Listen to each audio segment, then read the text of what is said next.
Now to our exclusive Born in the USA series, spotlighting American success stories in business. Well, today we're focusing on Denny Moe's Superstar Barbershop in Harlem, New York. Celebrity barber Denny Moe has cut the hair of many well-known faces in the entertainment industry, but he's also using his razor to cut down on serious health issues affecting many in the community surrounding his shop. After noticing many of his clients were struggling with issues like diabetes and high blood pressure, but not seeking out the care they needed, he decided to launch Cutting for a Cure.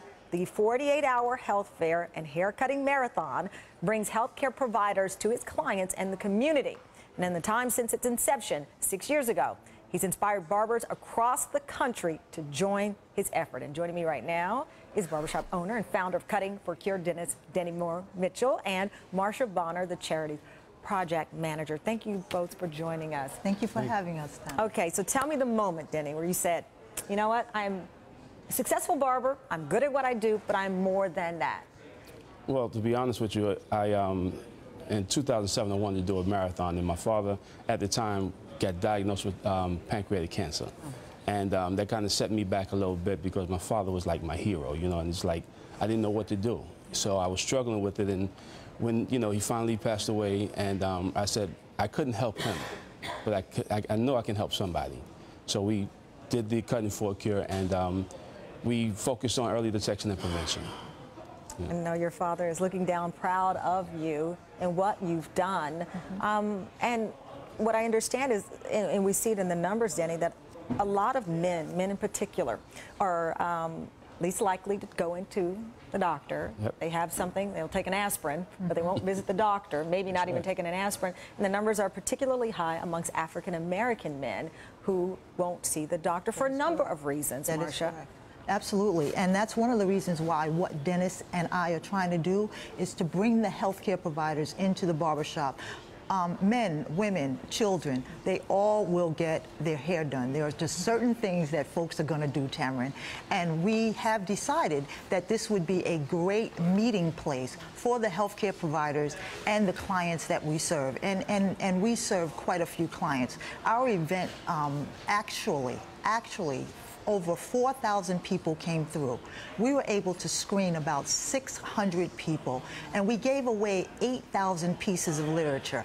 That was in a 2-day period, Tamron. That, for our community or any underserved community, is an amazing feat, and we're very, very proud of that. Yeah, and Denny, watching you at work there at the barbershop, what people may not understand is how the barbershop is a cultural center, you know, in the community. You've got your church, and your beauty salon, and your barbershop. And that made it really easy in some ways for you to reach out to people. Absolutely, and that was one of the biggest things. I was one for myself. I just really, in 2010, I was diagnosed with type 2 diabetes.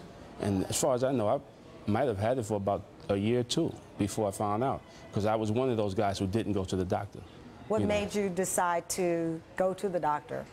Well, high glucose levels and you know, symptoms. Yeah. And I finally. So you were forced into going. I was forced into going, exactly. And once I realized what was going on, I said I could do something. I can help people. I just tell my story and get it out there and let people know that, you know, there's help for us. You know.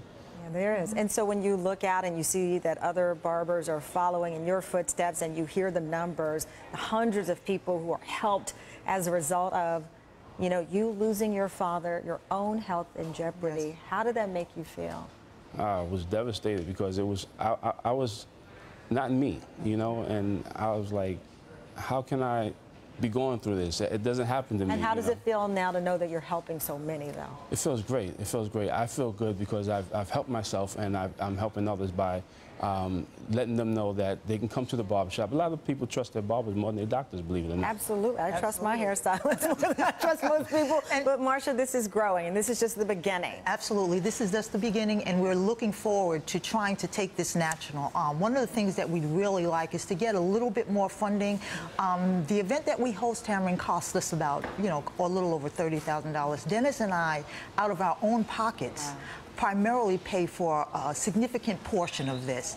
We have great sponsors, we have great healthcare providers, but in order to do this nationally, we're going to need more help. So we're hoping that in continuing to do what we do, we'll have that opportunity.